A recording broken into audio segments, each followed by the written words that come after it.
Well, hey everybody.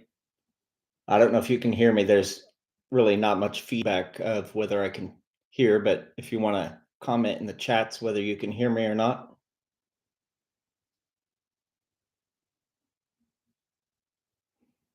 Great. All right. We'll give it another minute or two, let people log in. But if you guys want to click where you're from, I probably know where Joe Sangle's from. Maybe let me know where you're from, if you're growing any chestnuts, if you are, how many, and anything else, and we'll kind of get going here in a little few minutes.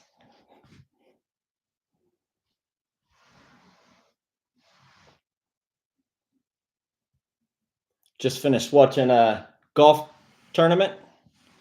Had a first time winner, kind of a guy. Campbell's his last name, in the Mexico golf tournament. It looks a little different in Mexico right now than it does here.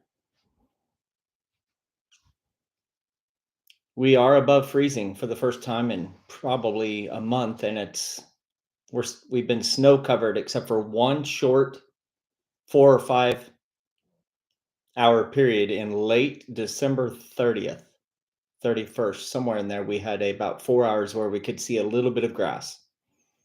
Otherwise, since Thanksgiving, we've been under snow.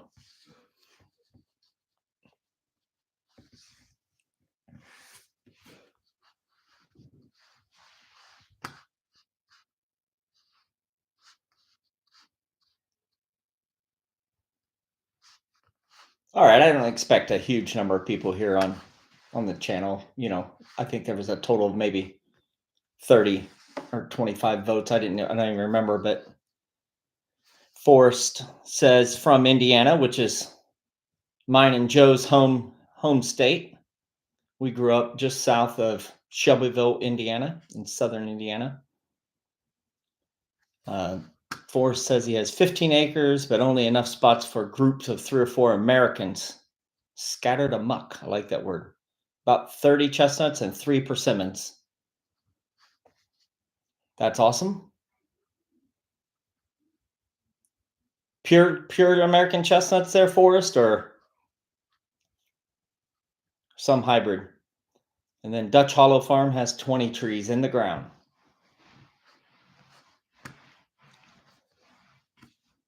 I got 702, so we'll just see how this goes, but it could be 10 minutes, it could be 25, but basically I wanted to do a little bit of a YouTube live, and we'll keep it, saved as a video for everybody. Welcome. My name's John Sangle. I've got a piece of property that actually measures about 125 acres in Corey, Pennsylvania. And of that, I have about 10 acres in chestnuts. We put our first chestnuts in the ground in 2014. We bought 3 Dunstan chestnuts, branded chestnuts. And then in 2015, I purchased 100 chestnut bare root seedlings from what was previously known as Empire Chestnuts. Now I believe it's known as Route 9 Cooperative in Carrollton, Ohio, from Mr. Greg Miller. I purchased those. There were, I believe, 9 different packages of different mother trees. We knew the mother trees, but not the other side of the parent. So all hybrids, but we put those varieties, and we now have up to 29 varieties of chestnuts in the ground, 29 different varieties. But again, they're all hybrids. So really, in effect, there's about 450 different types of trees. We have 3 grafted trees that I put in, that I purchased from Washington Chestnut Company in Washington State. And we got our first chestnut produced from that. It was open pollinated. That was from a Duval's Monster. And then if you guys follow on the Facebook chestnut page, I believe it's chestnuts as a crop, chestnuts as a Castanea species as a as a production. Uh, J. Michael Nave, uh, he gave me some seeds that I have growing in 2 rows close to each other. They're just in their, I think, 5th year, and they're just now 6, 7, 8 foot tall and starting to produce blossoms. So looking forward to that. So we have about 450 trees spread over 10 acres. About 2/3 of it is planted on a 30-foot by 30-foot spacing, and the other third is on a 15-foot by 15-foot. I did that.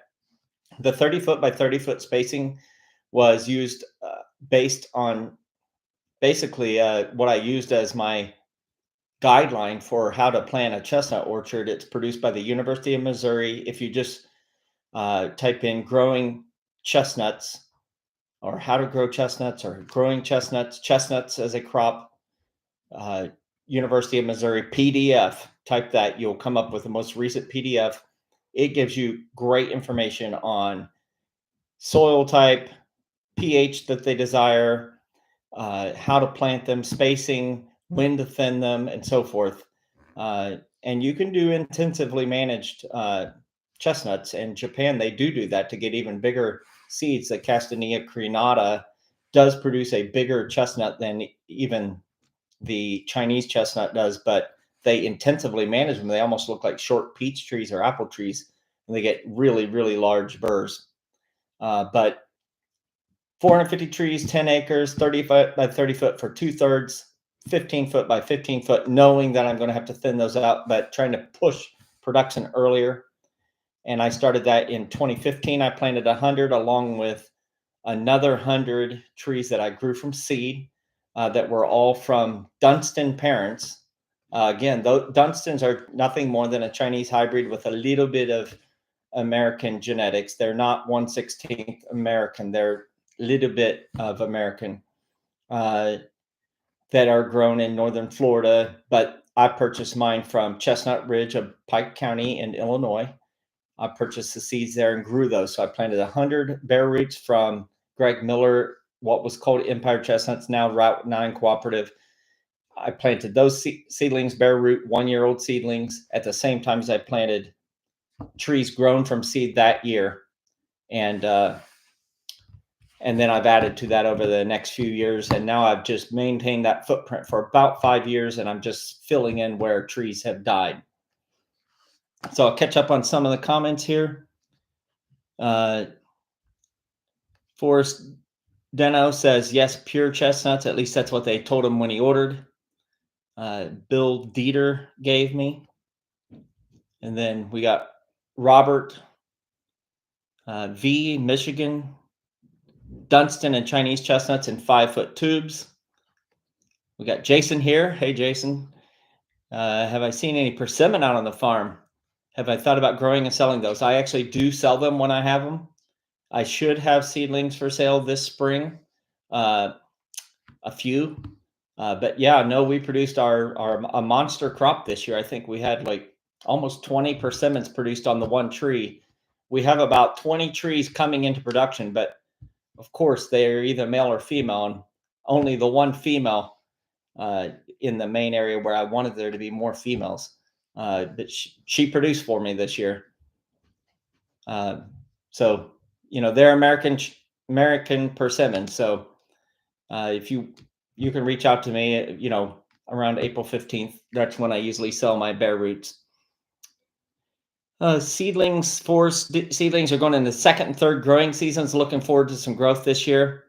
I'll tell you, if you can get your chestnut seedlings past your first 3 years, you're probably golden. Other than deer damage, bear damage, but disease and not liking soil type. If you can get them past their third year, you're sitting pretty. Have I ever noticed deer eating on my chestnuts? Absolutely.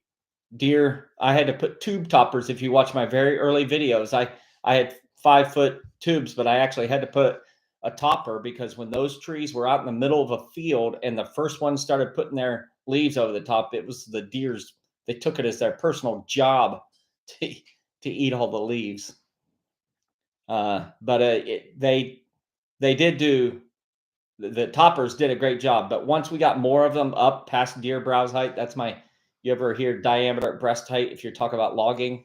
DBH. I call it deer browse height for chestnuts. But once I got them past DBH, which is above 6 foot here, although this year it probably has to be 7 foot with a permanent foot and a half of snow on the ground. I'm seeing less damage. They'll trim off the tips on the lower branches, but once you get the leader past where they can get to them, you're good. Have I tried germinating in sand yet? I saw you probably were the one commenting to try sand this year, and I just replied earlier today. I can't do sand this year because I've already put them into peat moss, in December and November, but I'll try sand. We'll see how it works. East Jordan, 28 trees and 5-foot tubes. 3 are out of the tubes. I bought those 1 year bare roots, and after one season, they're 5 to 8 inches out of 5-foot tubes. Yep. Well, you've got a great growing situation. Now you got to get them through 2 more winters because voles, if you don't keep all the vegetation away from the roots, and I've talked many times in videos, I don't spray around my trees, mainly I'm not against spraying, but just time. And you don't want to get spray on the young bark because basal bark spraying will kill your trees. I've just, as a function of time, I haven't maintained a vegetation free area around the tree, and voles are a real problem. You'll know when your tree doesn't wake up and you look alongside the tree, bark won't really have the classic blight. You may be losing bark just like trees do when you're cutting firewood and the bark falls off after a period of time. But you'll see a couple holes along the roots and you'll just lift the tree up and there'll be almost no roots. The voles eat the roots. You get them past the first couple years, you don't have to worry about voles anymore. Joe Sangle touting that he's harvested 200 persimmons from friends' trees and drove down the road throwing them out the windows. And it did work great. He has to mow his persimmons. South Carolina is a little different than Northwest PA. All right. Is it kind of weird? Nobody can talk back. It's all about commenting. So I'm kind of speaking into a vacuum here, but maybe we need to change this someday to some Zoom meeting or something so we can all kind of talk and irritate each other. But anyway, I grew those chestnuts, and if you watch my videos this past year, one of the most significant, I thought I was going to purchase my tractor, the 5065E, the John Deere, when I purchased it in 2018. I thought that was going to be my mowing solution. I have a 6-foot Frontier mower on it, and it worked great. But over the past couple of years, as I go along, that rollover protection bar, I want the branches to start at or above 6 feet. But with that rollover protection bar up, it's catching every branch. And I finally, after you guys made comments, went with a 0 turn. And I tell you, I only got to mow 3 or 4 times at the end of the season. And now it cut my mowing time in half. It is amazing. I mean, honestly, it's revolutionized my orchard maintenance. Now I can't wait to get out there and mow. So that's how I'm maintaining the orchard now with a 0 turn. I have a 72-inch John Deere Z930 gas engine. It's the best purchase I've made for the chestnuts since starting. The tractor will still work out way away from the branches, but honestly, I don't even know if I'm going to use it for that. And then you saw that I put in a video recently that I purchased a skid steer. I'm going to be able to really get the roads going up to my chestnut orchard because there's a pretty significant ridge on the front of the farm, and the roads do get erosion, and I'm going to be using that over the next year. So once the snow disappears from out here and dries out a little, you're going to see some skid steer action. I can't wait to get that out there. Forrest, do I have any faith in blight resistant American chestnut? If it's pure American, I have no faith, no confidence, and no faith unless you're living west of the Rockies. I think you're going to be fighting a losing game, but kudos to you, and I'd love to be wrong, but we haven't found one yet that has it. It's just a fatal flaw, and it'll grow 7 or 8 years amazingly, and then it'll die. But you may get a few nuts out of it. But that's why I went with Chinese-based primary. I do have plenty of American genetics, and occasionally I get a tree with a ton of vertical growth, which I have to believe is the American piece rearing its head. But uh, until there's a GMO or some significant advances in the hybrid uh, that they're trying to grow, I don't have faith or confidence in a pure American. The pure American was not better tasting than the European. It's a much smaller nut. And while I definitely would love to have a native tree growing, I'm trying to produce a product that's sellable and preferred by wildlife. I'm telling you, I'm not going to put a fence up. I've already decided that. Maybe at some point in time I will, but I want to share with the wildlife. And this year I shared unwillingly that the deer have figured out what the chestnuts are. And so I got a lot of empty shells. Um, how am I going to handle the production volume when that happens? Um, well, I'm working with a chestnut harvester company and trying to convince them that there's a reason to come east. They only have their product. They're Italian, and I have had preliminary conversations with them. A and B Roussette. Uh, they want me to pay $100,000 to get a piece of equipment over here. I want to uh, maybe rent it for a price or do a demo out here. And the problem is we just don't have a significant number of people with acreage of mature trees for them. But I'm still working with them. If anybody has a connection, I'm happy to demo something. But we're going to do that and uh, reach out to other regional producers and see what we can come up with. Instead of 5 or 6 foot pine stakes, buy 10-foot half-inch conduit cut in half for tree tubes. Saves over the half the price. It does save half the price. I hate it. I hate conduit. I use conduit. It heaves. Water gets in it, so you better plug the top. Otherwise, water is going to get down it. And when you come out at the end of the winter, if you live in a cold environment anyway, your trees are all going to be leaning. Constantly found myself having to pound them back in. I hated that. I like rebar better. It's cheaper too. And if you go to a local hardware store, they'll usually cut it into your 5-foot sections for you. You don't get the flexing. But if you've watched my video, my 10 years of experience of chestnut, I tubes definitely have a role. They're very quick, efficient. They do some protection, especially from rabbits. But they can be a haven for voles, and you can get a greenhouse effect and get early frost kill if you get a late Mother's Day frost. But I'm going more towards cages, but that just takes time. It takes a lot longer time to snip and cut through cages and all that kind of stuff. But you get a much sturdier tree, and you don't have this little haven where voles can sit there and munch on their tree roots for the first couple of years. I try to mulch my trees so I can mow further from the base. Again, if I didn't have 4 kids and time crunched, I would definitely be mulching somewhat. I've seen some people put rocks around the base. I don't know what the right answer is. I would love to just be able to put down a spray that will keep the stuff away, and I think over time I could, but it's just the trees seem to be doing okay, and I'm getting a foot. I was in that research, I believe in that PDF that I talked about from the University of Missouri. If you can get about a foot to a foot and a half of growth, 12 inches to 18 inches of growth every year, you're doing good. I'm getting that growth, so I'm not going to be doing significant changes on that. But I think you will get increased production or growth if you control that, and you'll get less death from voles because they're eating the grass roots too. In your walking through the orchard video a few weeks ago, what ended up being the small tracks, mouse, chipmunk, or ferret? I don't know. I got lots of ideas from people, but I have no idea. I think chipmunks uh, hibernate, unless if someone can correct me.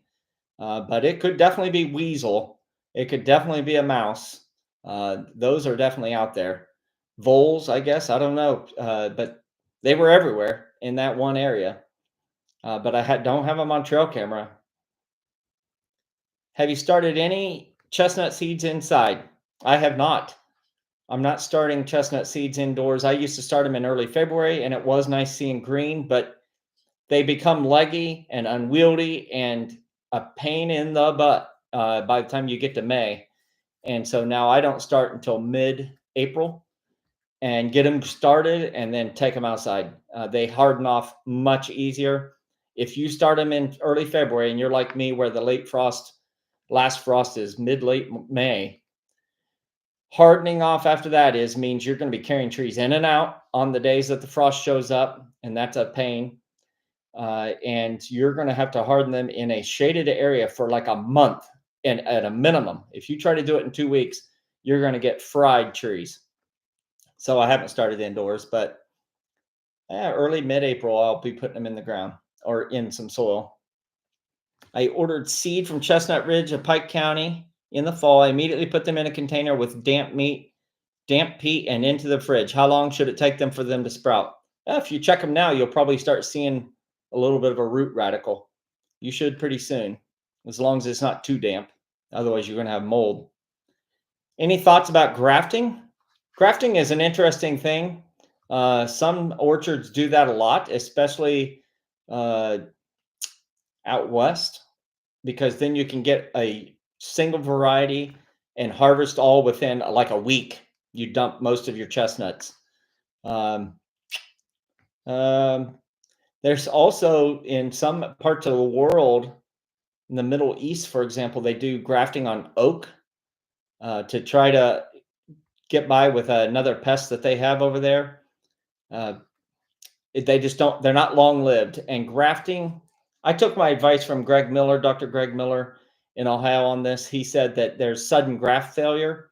And if you follow, maybe it's Michigan chestnut growers, they have pure European chestnuts, Colossal and Bouche de Bétazac. They produce Colossal. That's their chestnut. Bouche de Bétazac is the pollen producer.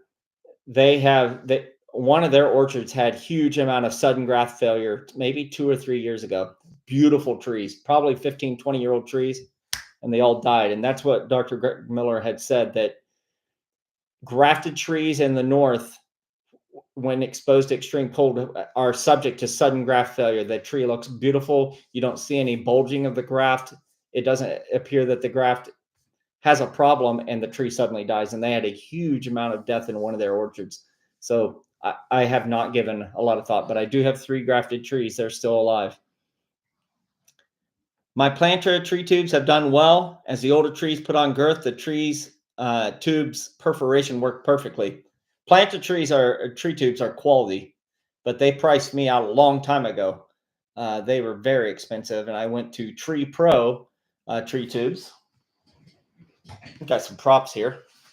The Tree Pro tree tube is made out of old milk containers, and as much as I hate it, and my twin brother Joe, who's on here commenting, he went to Purdue, I went to IU. IU did win tonight, by the way, against Purdue, just in case Joe was missing on that. We got this tree tube. It comes with releasable zip ties. It's got air holes, and this is actually the top with the air holes, and then the bottom is solid, so you could spray in that area. And that's a 5-foot. It has a pre-built perforation, maybe not perfectly clear, but you can see this. So this is what I use for my tree tubes, with a 5-foot treated pine stake, and much more reasonably priced. But again, trying to get away from that and go more to cages. Did I get any persimmons this year? Yep. Got about 20 persimmon, 30 persimmon this year. Did I get them? I just left them on the tree and let them all drop because I get like that. You know, they become, the American persimmon needs to be close to freezing. I don't think it has to frost exactly to be tasty, and loses its astringency. By that time, I'm hunting and I don't want to be leaving my scent out where my trees are. I don't know if that's dumb, but Rich says I have seeds in tree pots. It creates in crates already under grow lights and natural light through our garage door. I have them close enough to keep them from getting leggy. Rookie. Okay. I don't know if he's calling me a rookie or saying he's a rookie, Rich, but hey, listen, you can definitely do it. I've grown hundreds and hundreds and hundreds of trees that way, and it's fine, but they will be a little leggy if you've got, all right, Rich says he's the rookie. Well, I'm still kind of a rookie too. I started sharing this 10 years ago or so because there was really no chestnut content. But yeah, that should be a great plan as long as, you're able to. I don't know when your last frost date is, but if it's early April or mid-April, you're probably going to be fine. But really take care when you harden them off. You cannot take them out and immediately put them in soil and let them get 10 hours of direct sunlight. You will fry the leaves. They may survive, but many will not. So you got to put them in an area that gets like 3 or 4 hours of sun maximum, preferably just morning, and then the whole afternoon they can be in the shade and get used to the natural winds. And then you got to make sure you water them every 3 or 4 days without overdoing it. And then after about a month of that, you can gradually move them to a little more sun. But even at the month, I wouldn't have them in full sun for long periods of time, 4 to 6 hours, and then you can plant them somewhere. I do have some props here behind me. I don't know. Do you guys watch the most recent video with my 4 things I always have in the orchard? Do you guys have anything to add to that? Things you always carry? Uh, the next one's going to be coming out about my favorite pots, but we can discuss. So you can grow chestnuts in anything. Yes, you should be excited to see chestnuts grow. It's awesome to see green when everything else sucks outside. Sunscreen, that's a great call because I got my first thing frozen off of this ear last summer, and I anticipate getting more things frozen and gradually trimming my ears down to nothing. I'm starting to wear hats with much wider brims, but sunscreen is a great call. Batteries, absolutely. I should invest in a battery company. I've done solar batteries. I've got a battery pack that I use that has a solar that has a bigger battery that I can put on the ground. It does pretty good. This is just a simple plant container. You can grow chestnuts in this, get them started. But again, chestnuts are a member of the beech family, beech, oak, red oak, and chestnuts. They all want a long taproot. So look, next Friday, you'll see a video, but this is the D pot, D40L, put out by Stewie. It's about a 2.5 inch by 10 inch. This can get you through 3-4 months of growth before it gets fully down. You may even be able to squeak a season out of them and plant them in the fall if you really watch them. But they air prune a little. They got this holder that you can see here. They've actually upgraded the holder. And when I publish on Friday, you'll see links on Amazon. You don't have to buy from Amazon, but that's good. Then this one down here, you can barely see. It's my favorite, the SC7 cone tainers, spelt like cone. I love this, but you can only get about 2.5 months out of this. But this is real handy, cheap, and I can sell it and just give it to people. But I prefer now selling trees that have hardened off. And the tree pot, 3x8, 3 inch by 3 inch by 8 inches, is another one, but it takes a lot more potting mix. But you can move it easily in this holder so you can grow them at scale, get a lot of them. Tactical 5.11 pants to carry gear. I like that. Batteries for trail cams, always in my pack. Case for SD cards. Got to have your SD cards, but not necessarily in the chestnuts. I will plant all seeds outside this year in air prune beds, all caged. You guys saw my failure at the air pruning. Got in a battle with a guy, said I had 2 inches of soil. Well, inside there, I had them all in this 3x8, 3 by 8 inch. So they all had definite 8 inches of soil. But you must have a plan for your air pruning beds to be lowered to the ground. And I didn't have that. I needed to build it with removable legs, and I didn't. So my air pruning bed sucked. But if you can keep them close and maintain them, that's great. And I really enjoy planting my seeds outdoors as long as you can protect them. I grow them with a 1/2 inch hardware cloth.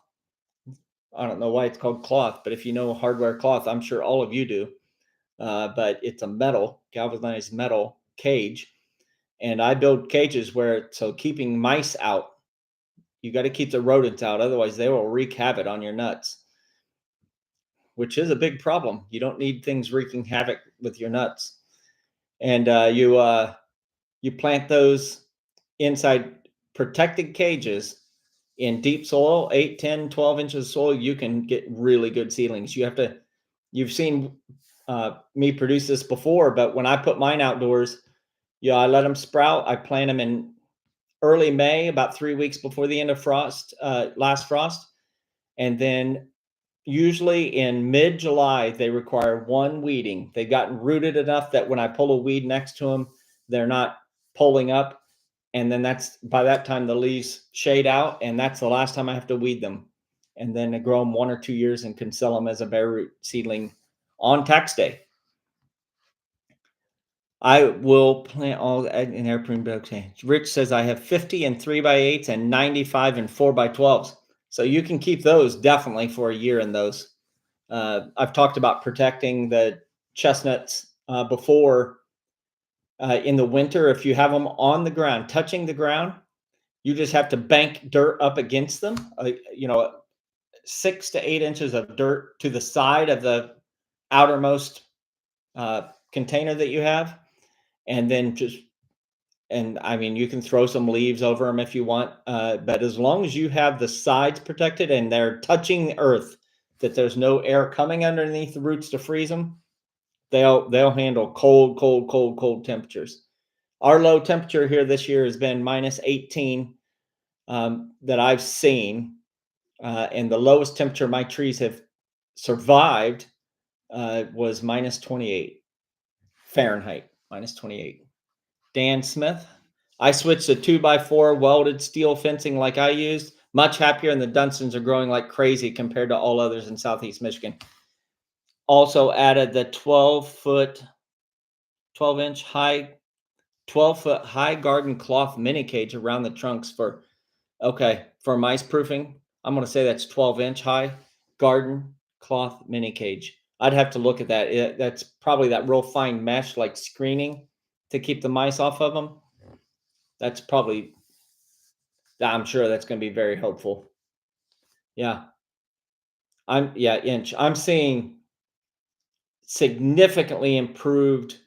So the first time I decided to try a cage, I had a real spindly seedling, because if you need to get a tree above deer browse height, which is a big problem in a lot of the areas, the tubes will get them there quicker. No doubt. They'll grow taller quicker.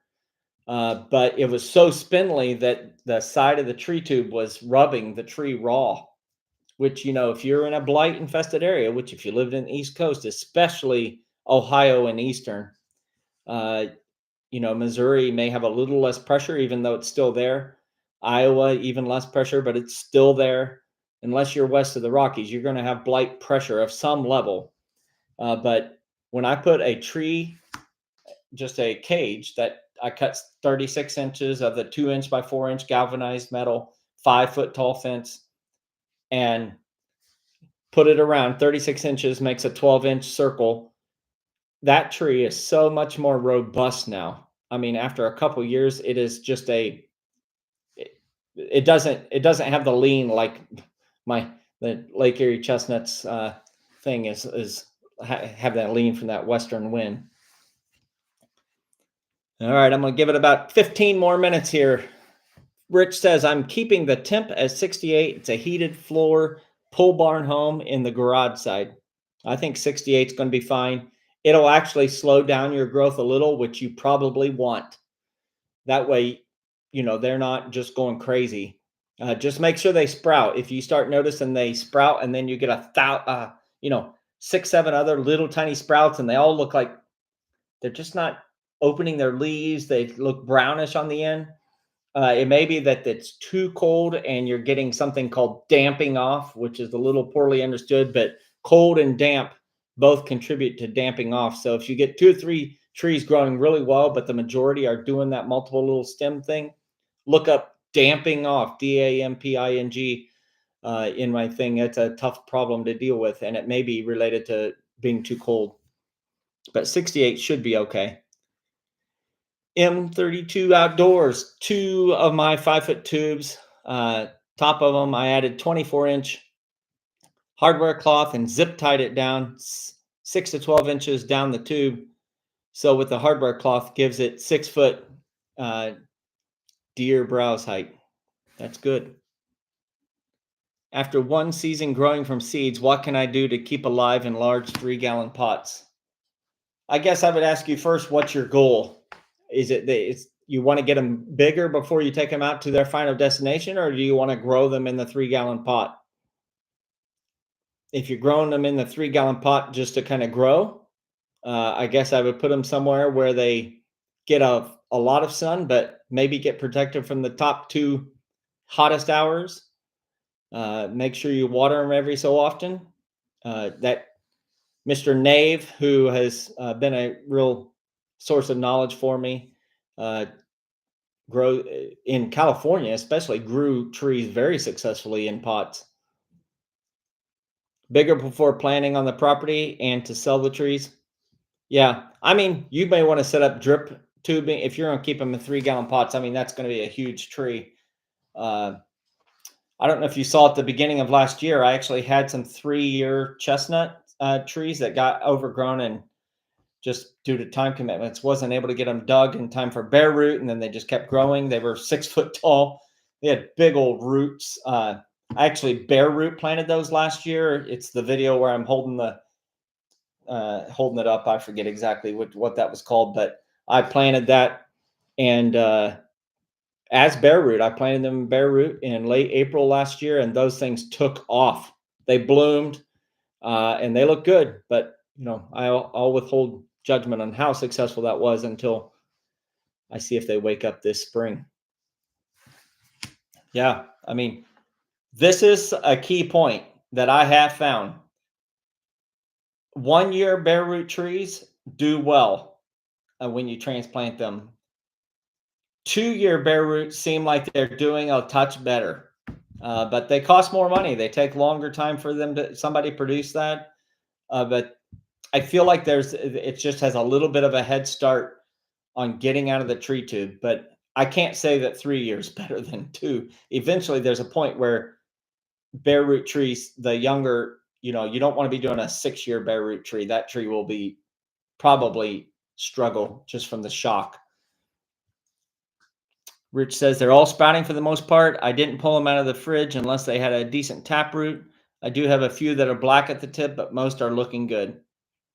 My tip, the main tip I have out of all that video of mine called damping off is if they got a black tip, completely stop watering that tree. That's the only way I've been able to find them. Other people have talked about all sorts of things that I would basically call homeopathic or uh, waving crystals potentially. I'm not saying they're wrong. It just doesn't, various seasonings and spices and so forth may work, but complete and utterly stop watering a tree if it's black and looks like it's not opening a leaf and it's sending multiple little sprouts up from where that root radical goes down. Completely stop watering it, let it dry out completely, and do not give it water until it has a leaf open, not sort of open, but a leaf open. If it does that, you can start watering again and you've saved that tree. If you try to water it when you start to see a leaf opening, it will immediately wrinkle up that leaf and it will be dead. Or it'll just sit there and send tiny little nubbins off of the root radical. Damping off is very frustrating. It's mostly related. Maybe it's fungal. We're not sure, but it's related to cold, damp, and 68's just a touch low, not terrible. And if you got good growth going, I think you're going to be fine, especially if it's a little warmer during the day when you have natural sun. All right. You guys want to talk about some of the other stuff? We're talking about chestnuts. Feel free to ask more questions. This is the bad luck buck this year. Pretty cool antlers, don't you think? What do you guys think of that hunt? Look at this. This is 2 years in a row. I've got a buck with a history of a bot fly there. Decent little buck. Cool looking antlers. And we can throw some other questions at you. The biggest buck I've ever gotten, it's hard to show you, but if you look up giant 12-point buck on my page, I got him on, I shot him on camera, and I had a fair amount of shaky footage. I've got a much better camera these days, but back then it auto focused and it would focus on everything but the buck. But giant 12-point buck, he measured 146 and a half, I think. That's the biggest buck I ever gotten. He that was his rough, his gross, and I think he came in right at 140 net. Very symmetric 12-pointer, which in Pennsylvania where I hunt, that's a tough one. Josh, thanks for the great buck. Hope I get to see you when I am down there here shortly. Going to be on a plane. Hopefully it lands right side up. Or if it lands upside down, I'll take the same outcome as those guys had. I don't want to meet a helicopter up close. I've been on military helicopters and I've been on regular planes, but I don't want to be on them both at the same time. Dan, you're more than welcome. Hey, listen, when I started doing this, we had no success. I honestly, there was like 2 videos about chestnuts, and so I decided I was going to start sharing this information. How dry can you let the pots get, and for how long? I water them. I use 3 or 4 days, but I would not water any tree unless the top surface of the soil is crumbly. You like touch it and it seems like it should have been watered yesterday or the day before. They are just ultra sensitive to too much watering. So I would, especially in a cooler temperature, if you're keeping it 78 degrees, you can probably water them a little more frequently because they're going to dry out more frequently. But cooler, maybe once a week. Other than maybe Route 9, do you have the biggest orchard in northern Midwest? If you consider Michigan, no, there's much bigger, and they have much bigger ones, and they have a cooperative, so they have equipment and everything like that. I actually don't know, but 10 contiguous acres is approaching one of the bigger ones. I'm looking to potentially expand that, but I don't know that. That's a good question. Think of all the chestnuts you saved. I've saved a bunch of chestnuts, and then I've donated a bunch to wildlife, especially this past year. Jason, do you have any developed plan for herd management with regard to the chestnuts? Target herd size through doe take? Well, we need to. I've got a doe factory, and despite all of my does seeming to have ugly doe syndrome, UDS, where no bucks are following them, at some point in time, they must be meeting some, or I got a bunch of miracles of nature because they all seem to have 2 and 3 fawns and they're all female. But I don't have a particular plan. I don't know. I need to shoot more does, no doubt about it. I'm gonna, let's see, Jeremy Biller. I planted 100 trees last year in West Virginia, planting 400 this year. Learned everything from you. Thanks. You're welcome, Jeremy. That's awesome to hear. But 400, that's a lot. I did find, I don't know if you, my very first video, I did a terrible job of showing how I planted them. I started with a 1-man auger, and I'll be honest with you, a shovel works faster. I can dig, and I'm not digging a huge 3 foot section. And you will get better growth if you go through and rip it or plow it, and then break it up and then dig and put them in. Which I did show a video. I did 2 rows doing that, but uh, shovel was my most effective way to plant, and 400 is a lot.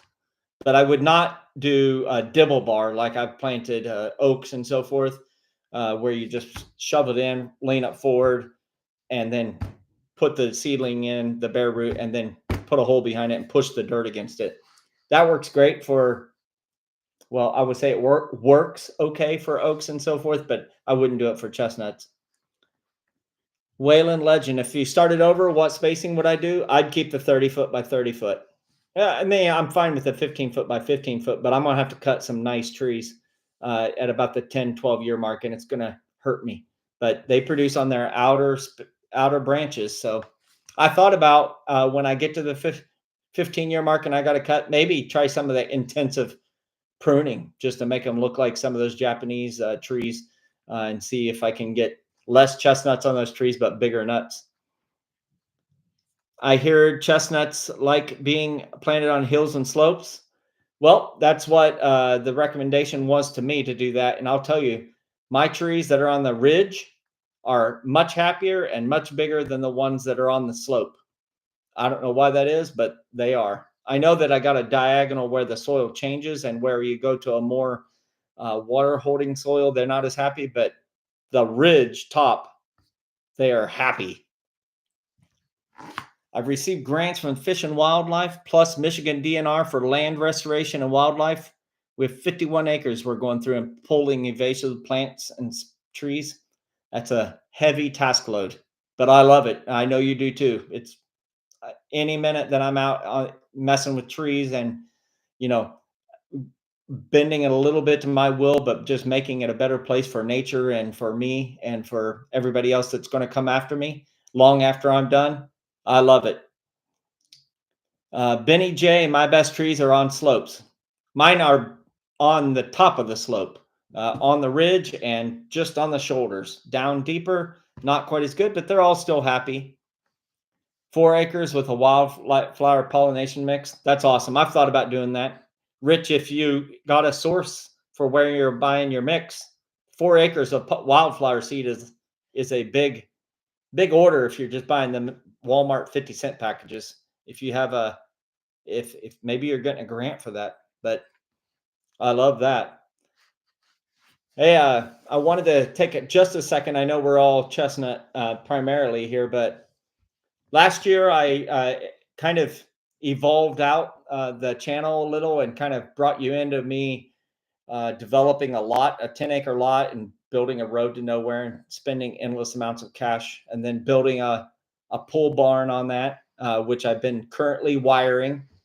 Uh, What'd you guys think of that? You want to see more of that? I'm thinking about putting the skid steer on there.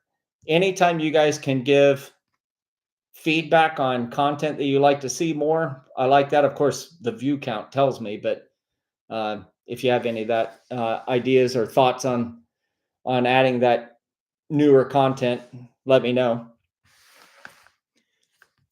Green cover is good seed.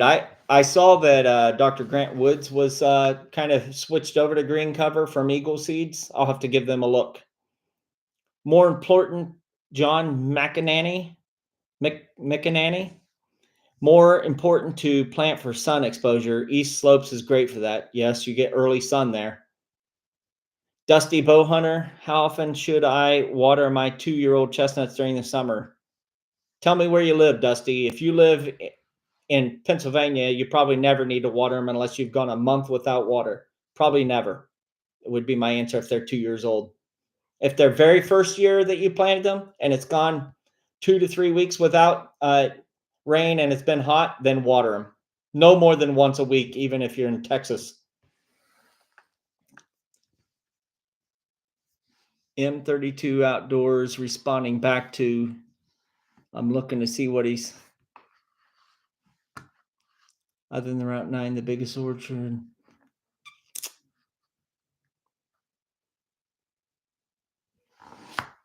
It involves everything orchard. Everything orchard. I'll have to see. Jason, love the varied content. Love it. Hopefully your farm. I hope you're enjoying that new farm. I know you are. Hope I don't know. I don't know if you got a buck this year. Post if you did. Uh, Rich says Fish and Wildlife's taking care of that, and they said they would basically plant wherever we want it. I have a large marsh. We'd like to get rid of the invasives there. Dusty's in West Virginia. Uh, I'm going to go with, if it's been 3 to 4 weeks and it's been in the high 80s, low 90s, and you've had no rain, you can water them. Otherwise, I wouldn't water them. And if it's their second year in the ground, I wouldn't water them. Trees got to survive. You got to figure out if they're going to make it or not. And they'll make it. They don't mind being dry like that. If you're in Texas and you're getting 110 degrees, that's a different story. Different problems. Jeremy Biller, how many pounds of nuts did I get last year? I didn't weigh them all, but I'd say about 250 pounds. I sold some. The prices were high. I apologize for that. I've got a shipping code now, so it's a lot cheaper. And on top of that, I'm really going to try to get the price down. I'd like to see you trial chestnut harvesting equipment if I get the chance. I really want to do that too. I want chestnut harvesting and chestnut processing equipment. Anybody has a link, get them in touch with me. I will do it. I don't need much. I just want the equipment. I'll show it. I'll even keep my fees less than $100,000 a week.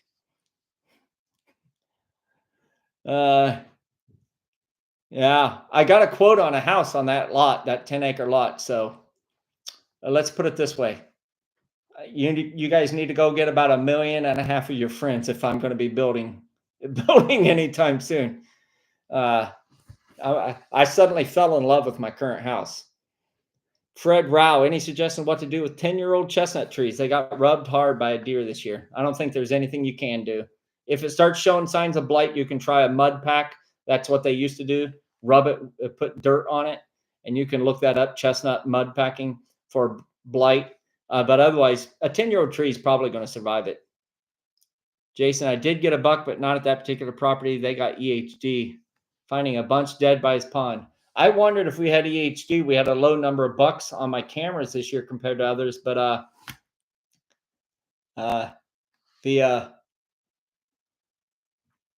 it was a bad year to be a 3-year-old buck on my property this year, and it wasn't EHD. It was all my buddies and me. We were on the chestnut protection prowl.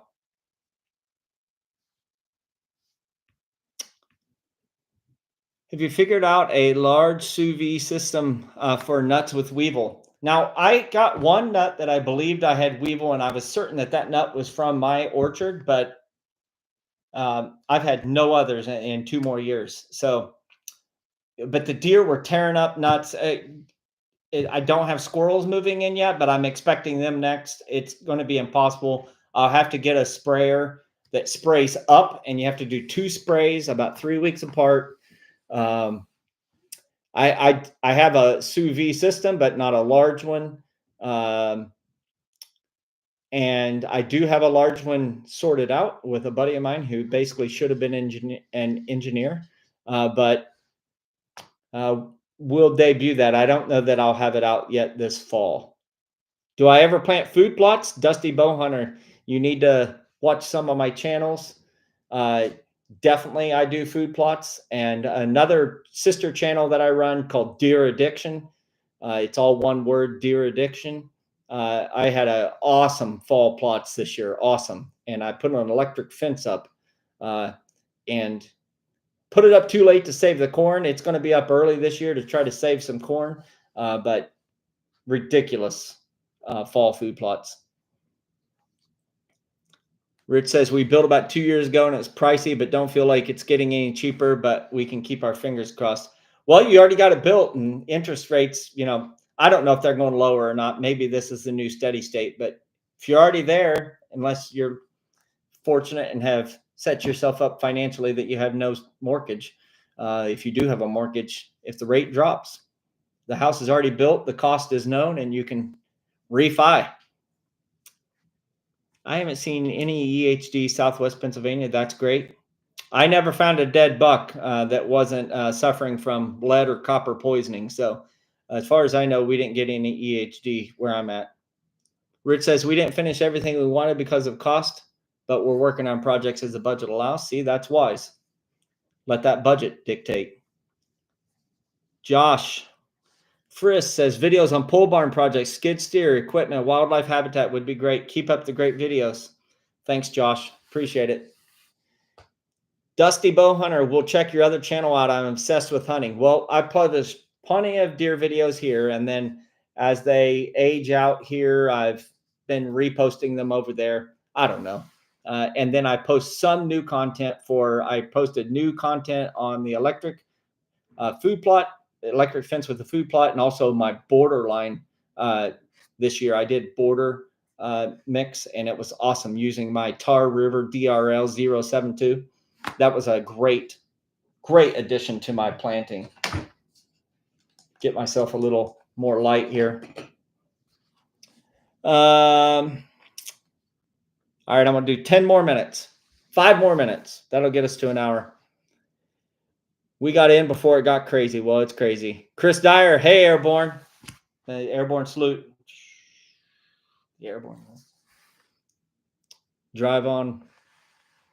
Have you seen a bigger production value based on tree type?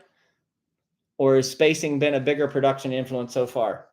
I have seen earlier production from a couple of the trees. Perry and Payne were the mother trees, but again, these are hybrids, but that seems to be pretty universal. I planted those when I got 10 bare roots, and they were all from the same mother tree. And Ching, Qing.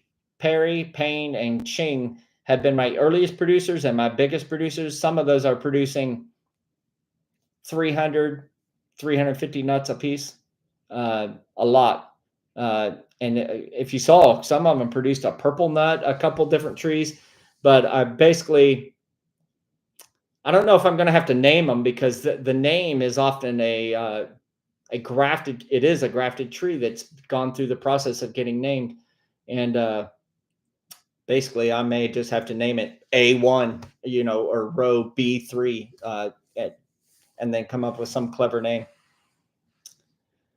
Last year was the first year I got chestnuts on my I got chestnuts on my Chinese chestnut trees from Greg Miller. However, they were tiny nuts. Andy, if you let me know if the nuts were wrinkly and tiny, I would say the size of a thumbnail, that means they were not fertilized. If they were plump and round, and small, it may be that it was a first production, but I bet this was a unfertilized. Did I plant giant miscanthus? So I was going to plant giant miscanthus and buy rhizomes for that. I did not.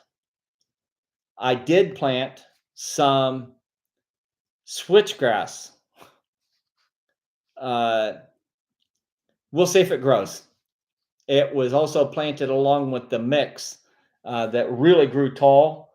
But I do have one area that I planted in really poor soil. And my understanding is that switchgrass takes about 3 years to really get going. And I do have good weed control, mainly because the soil sucks so bad. But I hear that switchgrass doesn't really mind poor soil. So it's got its first year in the ground. It was supposedly already winterized or hardened off, as we call not hardened off, but cold stratified. But I don't know. The next 2 years, I'll be able to tell you, did the switchgrass work, but I did not do giant miscanthus. Purple Rain. I like that name. Purple Rain for the tree that had the purplish nuts.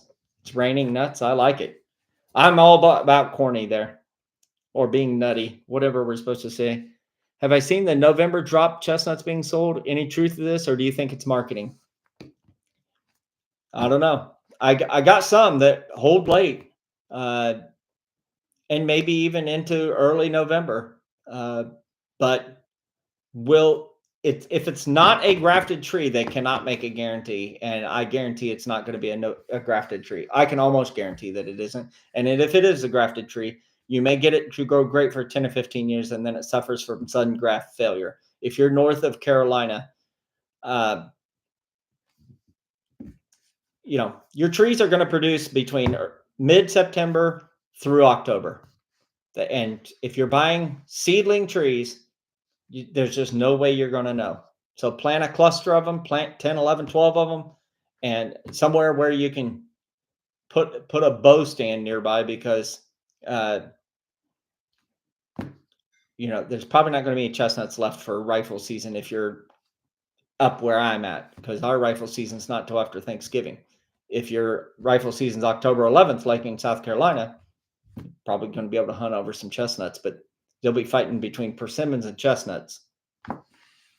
Do I plant other trees that aren't chestnuts? I tried sawtooth oaks last fall, Dusty Bowhunter says. Yep, I've got white oaks. I sell English white oaks. I love English white oaks. They're incredible. They're producing acorns. They were supposed to at the 7th year. They started producing in their 8th year because we had it used to be the gypsy moth. Now it's been renamed the spongy moth. And they kind of take care of themselves. But for 2 years, it just completely defoliated the tree. So set them back, but they're producing. The tree tube company is Tree Pro. And I don't know if I finished that. They're made by people that graduated from Purdue, as much as I hate to say it. Great product. Tell them Lake Erie Chestnut sent you. They also sell chestnut seedlings these days too, I think. I think they do. They were. But coming up, there's going to be a little bit of a South Carolina bent. We did finish our logging project in the late summer last year. Now we're working through the process of getting that replanted, working with a forester and with the state on that. I'm going to be using a drone. Didn't spend an arm and a leg, because the last one I flew, the first time it flew away and never came back. So hopefully I have better luck with this one. So we'll get some better footage as we fly that up. We're going to be working down in South Carolina on a little kind of temporary shelter, trapping, hunting cabin. There's going to be a Africa hunt coming up, also with not just hunting, but also going through national parks and doing a safari and exploring some European countries, London, England, and going to South Africa and some other areas of southwestern Africa. And well, that's what's coming up. So there's going to be spring food plots, chestnuts, finishing up the internal building on the doing electric and finishing up some stuff there, redoing some roads and fixing some stuff up out at the farmhouse, hoping to redo the inside of the farmhouse and take you along with that. Going to put all knotty pine inside. So that's what we're coming up in this year. I appreciate you guys all joining with me. If you have any other questions, you can pop some more questions in here, but I'm going to kill the stream now. I really appreciate all of you joining with me. It was great interacting with you. We'll have to set something up here. Maybe we'll get a giant Zoom going on. But I appreciate you all joining with me. Have a great Sunday. Have a better week. Remember, like, guys and gals, if you're not out there growing, you're dying. We'll catch you on the next one.